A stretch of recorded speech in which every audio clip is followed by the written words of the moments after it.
Hello guys, welcome to my YouTube channel. This is me Tanu. I hope you all are doing well. In this video, we will study about non-probability sampling technique. In my previous video, I have explained about probability sampling technique. If you haven't watched that video, you can check that video. So guys, without any further delay, let's get into the video.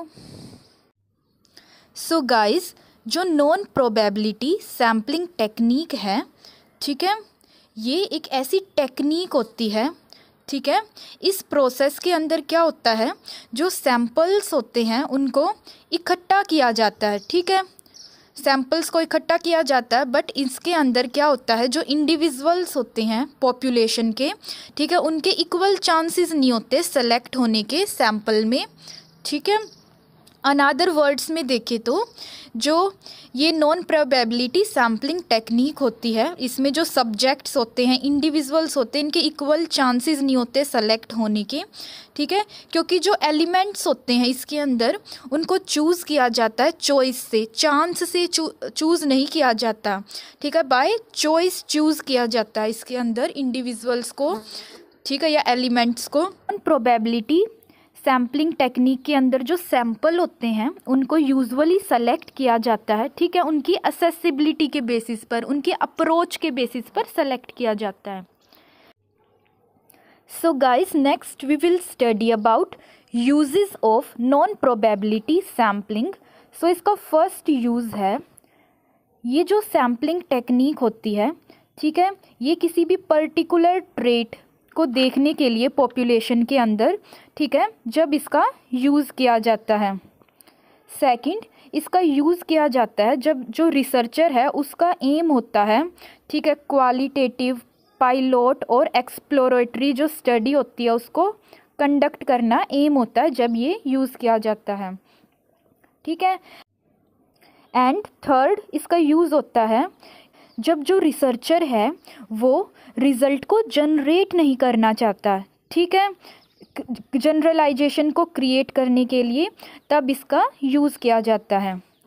Next use क्या होता है, इसका जब use किया जाता है जब जो रिसर्चर होता है उसके पास लिमिट बजट होता है, टाइम होता है एंड वर्क फोर्स होता है, तब इसका यूज़ किया जाता है। एंड ये जो टेक्निक होती है ये यूज्ड होती है इनिशियल स्टडी में, जो पायलट स्टडी होती है उसमें यूज़ होती है। So guys, next we will study about types of non probability sampling.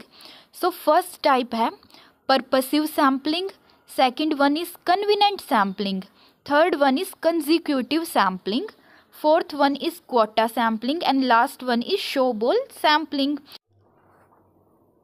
So guys, first of all we will study about purposive sampling, ठीक है। सो पर्पसिव सैम्पलिंग होता है, इसको कॉमनली कहते हैं जजमेंटल और अथॉरिटेटिव सैम्पलिंग, ठीक है। एंड इस सैम्पलिंग टेक्निक के अंदर क्या होता है, किसी स्पेसिफिक पर्पस को ध्यान में रख के माइंड के अंदर, तब जो सब्जेक्ट्स होते हैं उनको एज अ सैम्पल चूज़ किया जाता है इसके अंदर, ठीक है। एंड इसके अंदर जो रिसर्चर होता है वो बिलीव करता है कि कुछ ही जो सब्जेक्ट्स होते हैं वो फिट होते हैं रिसर्च के लिए, ठीक है, कंपेयर करें अदर इंडिविजुअल्स से। तो इसी रीज़न की वजह से पर्पसिवली चूज़ करता है रिसर्चर सब्जेक्ट को। एंड इस सैम्पलिंग टेक्निक के अंदर जो सैम्पल्स होते हैं उनको बाय चॉइस चूज़ किया जाता है, ना कि बाय चांस, ठीक है, through a judgement made by researcher, जो रिसर्चर अपनी जो जजमेंट बनाता है उसके बेसिस पर चूज़ करता है, ठीक है, सैम्पल्स को। सो गाइस, पर्पसिव सैम्पलिंग को एक एग्जाम्पल के साथ पढ़ेंगे, ठीक है। जैसे जो रिसर्चर है वो स्टडी करना चाहता है जो एक्सपीरियंस है पोस्ट डिज़ास्टर डिप्रेशन का उन लोगों के बीच में जो रह रहे हैं, जो अर्थक्वेक अफेक्टेड एरिया है गुजरात का, जो वहाँ रह रहे हैं, ठीक है, उनका जो एक्सपीरियंस है पोस्ट डिज़ास्टर डिप्रेशन का, डिज़ास्टर के बाद मीन्स अर्थक्वेक के बाद का जो उनका एक्सपीरियंस है डिप्रेशन का, उसको स्टडी करना चाहता है, ठीक है, रिसर्चर। सो इस केस में क्या होगा, पर्पसिव सैम्पलिंग टेक्निक का यूज़ होगा। ठीक है, इसके अंदर उन सब्जेक्ट्स को चूज़ किया जाएगा जो कि विक्टिम हैं, ठीक है, अर्थक्वेक के, ठीक है, और जिन्होंने सफ़र किया है पोस्ट डिज़ास्टर डिप्रेशन को, ठीक है, जो गुजरात का जो अर्थक्वेक अफेक्टेड एरिया है उसमें। सो इसके अंदर क्या होगा, जो रिसर्चर है ओनली उन पीपल को सेलेक्ट करेगा जो इस क्रिटेरिया को फुलफ़िल करते हैं, ठीक है, एज अ पर्टिकुलर सब्जेक्ट, ठीक है, जो जिन्होंने पोस्ट डिज़ास्टर डिप्रेशन को सफ़र करा है, ठीक है, और जो टिपिकल एंड रिप्रेजेंटेटिव पार्ट हैं पॉपुलेशन के रिसर्चर की नॉलेज के according. Next we will study about merits and demerits of purposive sampling. So guys, इसका फर्स्ट मेरिट क्या होता है, इसके अंदर सिंपली जो सैंपल होते हैं उनको चूज़ कर लिया जाता है, ठीक है, एंड ये यूज़फुल होता है एक्सप्लोरेटिव जो स्टडीज़ होती हैं उसके अंदर। नाउ सेकंड मेरिट क्या होता है, ये सेव करता है रिसोर्सेज को एंड ये रिक्वायर करता है लेस फील्ड वर्क रिक्वायरमेंट होती है इसकी। नेक्स्ट डीमेरिट क्या होता है इसका, फर्स्ट डीमेरिट क्या है इसका, रिक्वायर करता है ये, इसके अंदर ज़रूरत होती है, ठीक है, नॉलेज की, ठीक है, पॉपुलेशन के बारे में, ठीक है, एक कंसिडरेबल नॉलेज होनी चाहिए, ठीक है, पॉपुलेशन के बारे में जिसके ऊपर स्टडी कंडक्ट कर रहे हैं। नाउ सेकंड डीमेरिट क्या होता है इसका, ठीक है, ये एक तरीके से एक रिलायबल सैम्पलिंग टेक्निक नहीं होती, क्योंकि इसके अंदर एक तरीके से बायसनेस ओक्योर हो सकती है, कॉन्शियस बायसनेस आ सकती है। एंड इसकी दो मेन वीकनेस होती है, ठीक है, अथॉरिटी के अंदर एंड सैम्पलिंग प्रोसेस के अंदर। एंड यूजुअली ये बाइस्ड होता है, ठीक है, इसकी वजह से जो रैंडमाइजेशन होता है उसका यूज़ किया जाता है सैंपल को ऑब्टेन करने के लिए।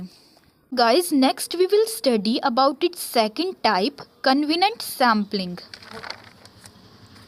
सो जो कन्वीनिएंस सैम्पलिंग है ये प्रोबेबिलिटी मोस्ट कॉमन होता है सभी सैम्पलिंग टेक्निक में से, ठीक है, क्योंकि एक तरीके से फास्ट होता है, फास्ट मेथड होता है सैम्पलिंग का, इनएक्सपेंसिव होता है, इजी होता है एंड इसके अंदर जो सब्जेक्ट होते हैं ये अवेलेबल होते हैं एक तरीके से, ठीक है। इसके अंदर जो रिसर्च होता है वो सेलेक्ट करता है सब्जेक्ट्स को उनकी असेसिबिलिटी और प्रोक्सिमिटी के बेसिस पर, ठीक है, उनके अप्रोच के बेसिस पर, कितनी अप्रोच है जो सब्जेक्ट्स हैं उनकी, ठीक है, उसके अकॉर्डिंग जो रिसर्चर है वो उनको सेलेक्ट करता है। सो गाइस, जो कन्वीनिएंस सैम्पलिंग टेक्निक होती है इसके अंदर जो सब्जेक्ट्स होते हैं उनको सेलेक्ट किया जाता है क्योंकि, ठीक है, वो ईज़िली इनलिस्ट हो जाते हैं स्टडी के लिए, रिक्विट हो जाते हैं, मीन्स इनलिस्ट हो जाते हैं ईज़िली। एंड जो रिसर्चर है वो कंसीडर नहीं करता सेलेक्ट करना उन सब्जेक्ट्स को जो रिप्रेजेंटेटिव नहीं होते एंटायर पॉपुलेशन के, जो एंटायर पॉपुलेशन को रिप्रेजेंट नहीं करते। एंड गाइस, जो कन्वीनिएंस सैम्पलिंग होती है इसको एक्सीडेंटल सैम्पलिंग भी कहते हैं क्योंकि इसके अंदर जो सब्जेक्ट्स होते हैं वो सिंपली उनको सेलेक्ट कर लिया जाता है, ठीक है, क्योंकि उनकी जो असेसिबिलिटी होती है, अप्रोच होती है, वो इजी होती है। सो गाइस, इसको एक एग्जाम्पल के साथ पढ़ेंगे। जैसे जो रिसर्चर है वो अपनी स्टडी कंडक्ट करना चाहता है, जो ओल्ड पीपल हैं जो मेहसाना में रहते हैं, ठीक है, रेजाइड कर रहे हैं मेहसाना में, ठीक है, और रिसर्चर क्या देखता है, क्या ऑब्ज़र्व करता है कि वो मीट कर सकता है या मिल सकता है जो सेवरल ओल्ड पीपल है, ठीक है, जो कि मॉर्निंग वॉक के लिए आते हैं पार्क में, जो कि मेहसाना है, ठीक है, उसके पास में ही लोकेटेड है, ठीक है। एंड वो चूज़ करता है उन ओल्ड पीपल को as a subject, research subject के फॉर्म में। सो जो ये सब्जेक्ट हैं ये इजीली एसेसिबल हैं रिसर्च स्टडी कंडक्ट करने के लिए और हेल्प करेंगी रिसर्चर की टाइम को सेव करने के लिए, मनी को और रिसोर्सेज को सेव करने के लिए, ठीक है। नेक्स्ट हम इसके मेरिट्स और डिमेरिट्स के बारे में पढ़ेंगे। सो फर्स्ट मेरिट होता है कन्वीनिएंस सैम्पलिंग का। ये जो टेक्निक है ये इजी होती है, चीपेस्ट होती है और इसके अंदर लेस टाइम लगता है, लीस्ट टाइम कंज्यूमिंग होती है। इसका एक डीमेरिट क्या होता है कन्वीनियंस सैम्पलिंग का, इसके अंदर कभी कभी सैम्पलिंग बायसनेस ऑक्योर होती है, ठीक है। और जो सैंपल नहीं होते हैं ना वो रिप्रेजेंटेटिव नहीं होते एंटायर पॉपुलेशन के। Entire guys, next we will study about third type of non probability sampling technique, consecutive sampling, ठीक है। सो गाइस, जो कंसेक्यूटिव सैम्पलिंग टेक्निक होती है ये एक इजी और सिंपल टेक्निक होती है। अगर कंपेयर करें हम कन्वीनियंट सैम्पलिंग टेक्निक से, सो उससे इजी होती है। एक्सेप्ट इसके अंदर क्या होता है, जितने भी जो एसेसिबल सब्जेक्ट्स होते हैं, ठीक है, जितने भी अप्रोच में होते हैं सब्जेक्ट रिसर्चर के, वो उन सबको एज अ सैम्पल, ठीक है, सैम्पल का पार्ट बना लेता है उसको रिसर्चर। सो गाइस, जो कंसेक्यूटिव सैम्पलिंग टेक्निक है इसको बेस्ट सैम्पलिंग टेक्निक माना जाता है जितनी भी नॉन प्रोबेबिलिटी सैम्पलिंग टेक्निक होती है उनमें से, क्योंकि इसके अंदर जितने भी सब्जेक्ट्स जो अवेलेबल होते हैं, ईजी अप्रोच में होते हैं, एसिस में होते हैं जो, ठीक है, उनको क्या किया जाता है, इंक्लूड कर लिया जाता है, जिसकी वजह से जो सैम्पल्स होते हैं वो बेटर रिप्रेजेंटेटिव होते हैं इसके अंदर एंटायर पॉपुलेशन के। एंड इस सैम्पलिंग टेक्निक के अंदर जो इन्वेस्टिगेटर होता है वो पिकअप कर लेता है सारे अवेलेबल सब्जेक्ट्स को जो मीट कर देते हैं, जो इंक्लूज़न और एक्सक्लूज़न जो क्रिटेरिया होता है, मीन्स रिसर्च का, मीन्स जो मीट करते हैं जो क्रिटेरिया होता है, ठीक है, रिसर्च का, ठीक है, उसको ये क्या करते हैं सब्जेक्ट फॉर्म में इंक्लूड कर लेते हैं। नेक्स्ट ये यूज़ होता है स्मॉल साइज़ पॉपुलेशन के लिए यूज़ होता है। इसको भी एक एग्जांपल के साथ समझेंगे। जैसे जो रिसर्चर है वो स्टडी करना चाह रहा है जो एक्टिविटी पैटर्न होता है पोस्ट किडनी ट्रांसप्लांट पेशेंट होते हैं, उनका जो एक्टिविटी पैटर्न होता है उसको स्टडी करना चाहता है। इसके लिए वो क्या करेगा, वो सेलेक्ट कर लेगा जो सारे जो पोस्ट किडनी ट्रांसप्लांट पेशेंट है उन सभी को सेलेक्ट कर लेगा, ठीक है, जो कि जो डेजिग्नेटेड क्रिटेरिया होता है, इंक्लूज़न और एक्सक्लूज़न क्रिटेरिया होता है रिसर्च का, उसको मीट करते हैं उनको सेलेक्ट कर लेगा, जो कि एडमिटेड है पोस्ट ट्रांसप्लांट जो वार्ड है उसमें जो एडमिटेड है पेशेंट, ठीक है, किसी स्पेसिफिक टाइम के अंदर उन सभी को क्या करेगा, ये इंक्लूड कर लेगा। सो ये एक एग्जाम्पल था इसका। Next, so guys we will study about merits and demerits of consecutive sampling technique.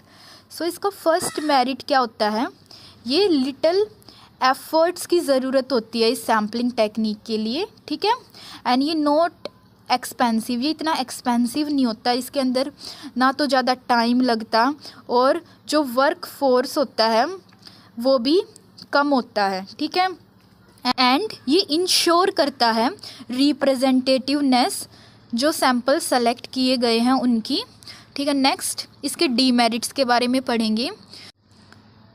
So guys, इस सैम्पलिंग टेक्निक के अंदर रिसर्चर के पास सैम्पल साइज़ के बारे में और सैम्पलिंग शेड्यूल के बारे में कोई भी जो प्लान्स होते हैं वो सेट नहीं होते, ठीक है, एंड ये ऑलवेज गारंटी नहीं करता जो रिप्रेजेंटेटिव सैंपल्स होते हैं उनका सिलेक्शन। एंड इसके अंदर जो रिज़ल्ट निकलते हैं जो सैम्पलिंग टेक्निक के, उनका यूज़ नहीं किया जा सकता कंक्लूज़न के लिए और इंटरप्रिटेशन के लिए, ठीक है, एंटायर पॉपुलेशन की। Guys, next we will study about next type of non probability sampling technique, quota sampling, ठीक है। तो गाइस, क्वोटा सैम्पलिंग के अंदर क्या होता है, जो रिसर्चर होता है वो इंश्योर करता है कि इक्वल और प्रोपोर्शनेट रिप्रेजेंटेशन किया जा सके सब्जेक्ट का। सो क्वोटा सैम्पलिंग के अंदर जो ट्रेट्स होते हैं, ठीक है, किसी भी इंडिविजुअल के, उसको कंसीडर किया जाता है बेसिस, ठीक है, क्वोटा का। एंड जो बेसिस क्या होता है कोटा का, ये usually age, gender, education, race, religion and social economic status के बेसिस पर ही जो, तो गाइस इनके बेसिस पर ही जो सब्जेक्ट्स होते हैं उनको एज अ सैम्पल सेलेक्ट किया जाता है इस सैम्पलिंग टेक्निक के अंदर। इसको एक एग्जांपल के साथ समझेंगे, ठीक है। सो गाइस अगर जो इसके अंदर जो कोटा है उसका बेसिस कॉलेज लेवल है, तो इसके अंदर जैसे जो रिसर्चर है उसको सेलेक्ट करना है, जो 100 सैम्पल साइज़ है वो उसको सेलेक्ट करने हैं, ठीक है, इक्वल रिप्रेजेंटेशन के लिए। इसके लिए उसको मस्ट सेलेक्ट करने होंगे जो 25 फर्स्ट ईयर स्टूडेंट है उनको सेलेक्ट करना होगा, और अनादर 25 सेकंड ईयर जो सब्जेक्ट स्टूडेंट हैं उनको सेलेक्ट करना होगा, एंड जो 25 थर्ड ईयर स्टूडेंट हैं उनको सेलेक्ट करना होगा, एंड 25 जो फोर्थ ईयर स्टूडेंट हैं उनको सेलेक्ट करना होगा, ठीक है। देन ही जो कोटा सैम्पलिंग टेक्निक है वो कंडक्ट हो पाएगी।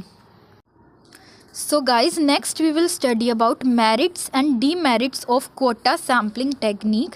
सो इसका फर्स्ट मेरिट क्या है, ये इकोनॉमिकली चीप होती है, ठीक है, एंड जितने भी जो कैंडिडेट्स होते हैं उन तक जो अप्रोच होती है उसकी कोई नीड नहीं होती इसके अंदर, एंड ये सूटेबल होता है उन स्टडीज़ के अंदर जहाँ पर जो फील्ड वर्क है वो करना होता है, ठीक है, कैरिड आउट करना होता है, जैसे जो स्टडीज़ रिलेटेड होती है मार्केट एंड पब्लिक ओपिनियन जो पोल्स होते हैं उनसे। नेक्स्ट इसके डीमेरिट्स के बारे में पढ़ेंगे। ये रिप्रेजेंट नहीं करता, जो सारी पॉपुलेशन होती है उसको ये रिप्रेजेंट नहीं करता, ठीक है। एंड इस सैम्पलिंग टेक्निक के अंदर जो सब ग्रुप्स होते हैं, ठीक है, और जो अदर ट्रेट्स होते हैं सैम्पल के वो ओवर रिप्रेजेंटेटेड होते हैं, ठीक है। एंड इसके अंदर पॉसिबल नहीं होता एस्टिमेट करना जो एरर्स होते हैं उनको, ठीक है, एंड इसके अंदर बायसनेस भी ओक्योर हो सकती है। सो इसलिए जो इन्वेस्टिगेटर होता है या इंटरव्यूअर होता है उसको सेलेक्ट करना चाहिए उसी पर्सन को जो उनके नॉलेज में हो, ठीक है। So guys, next we will study about last non-probability sampling technique type, showball sampling. So guys, showball sampling technique क्या होती है, इसके अंदर क्या होता है, जो रिसर्चर होता है वो जो पोटेंशियल सब्जेक्ट्स होते हैं स्टडीज़ के लिए उनको चूज़ करता है, ठीक है, एंड इसके अंदर जो सब्जेक्ट्स होते हैं उनको लोकेट करना बहुत ही मुश्किल होता है, ठीक है, जैसे जो सब्जेक्ट्स हो गए commercial, sex worker, drug abuse etcetera, इन तक जो अप्रोच होती है, ठीक है, या एसेसिबिलिटी होती है वो हार्ड होती है, ठीक है। इसको एक एग्जांपल से समझेंगे। जैसे जो रिसर्चर है वो कंडक्ट करना चाहता है स्टडी, ठीक है, HIV और एड्स का जो प्रीवेलेंस है कैसे कर सकते हैं उस पर स्टडी कंडक्ट करना चाहता है, जो कमर्शियल सेक्स वर्कर्स हैं उनके बीच, ठीक है, ये स्टडी कंडक्ट करना चाहता है। सो इस सिचुएशन में जो शोबॉल सैम्पलिंग टेक्निक होती है वो बेस्ट चॉइस होती है, ठीक है, स्टडी को कंडक्ट करने के लिए। एंड ये जो सैम्पलिंग टेक्निक होती है एक तरीके से चेन की तरह वर्क करती है, ठीक है। इसके अंदर क्या होता है, ठीक है, जब रिसर्चर ऑब्जर्व कर लेता है किसी इनिशियल सब्जेक्ट को, ठीक है, तो जो रिसर्चर है उसी सब्जेक्ट से क्या करता है, हेल्प मांगता है या असिस्टेंस के लिए बोलता है, आइडेंटिफाई करने के लिए सिमिलर जो ट्रेट के जो पीपल है उसको आइडेंटिफाई करने के लिए उसी सब्जेक्ट को कहता है, जो सब्जेक्ट जो रिसर्चर ने चूज़ किया है या ऑब्ज़र्व किया है, ठीक है। सो ये कैसे होता है, इसके अंदर जो रिसर्चर होता है वो सब्जेक्ट को ही पूछता है नॉमिनेट करने के लिए जो अनादर पर्सन है सेम ट्रेट का, उसके जैसे ही ट्रेट का है जो, ठीक है, उसको नॉमिनेट करने के लिए कहता है। सो इसके अंदर क्या होता है, जो रिसर्चर होता है वो ऑब्ज़र्व करता है, जो नॉमिनेटेड सब्जेक्ट्स होते हैं उनको ऑब्ज़र्व करता है एंड इसी तरीके से कंटिन्यू रखता है, ठीक है, सेम वे, जब तक जो नंबर ऑफ सब्जेक्ट्स, जो सफिशेंट नंबर ऑफ सब्जेक्ट्स हैं वो ऑब्टेन नहीं होते, इस स्टडी को कंडक्ट रखता है। नेक्स्ट हम इसके कुछ मेरिट्स और डीमेरिट्स के बारे में पढ़ेंगे, ठीक है। सो इसका फर्स्ट मेरिट क्या होता है? सो गाइस, ये एक चेन रेफरल प्रोसेस होता है, ठीक है। ये अलाउ करता है रिसर्चर को, ठीक है, उस पॉपुलेशन तक पहुंचने में, ठीक है, जिस पर सैंपल करना डिफ़िकल्ट होता है, ठीक है। अगर अनादर जो सैम्पलिंग मेथड है उनका यूज़ करके अगर इन पॉपुलेशन पर सैंपल करें तो बहुत ही डिफ़िकल्ट हो जाएगा, ठीक है। नेक्स्ट डीमेरिट होता है, ये जो प्रोसेस होता है ये चीप होता है, सिंपल होता है एंड कॉस्ट इफ़िशिएंट होता है, ठीक है। एंड इसके अंदर बस लिटिल प्लानिंग और लेसर वर्क फोर्स की ज़रूरत होती है।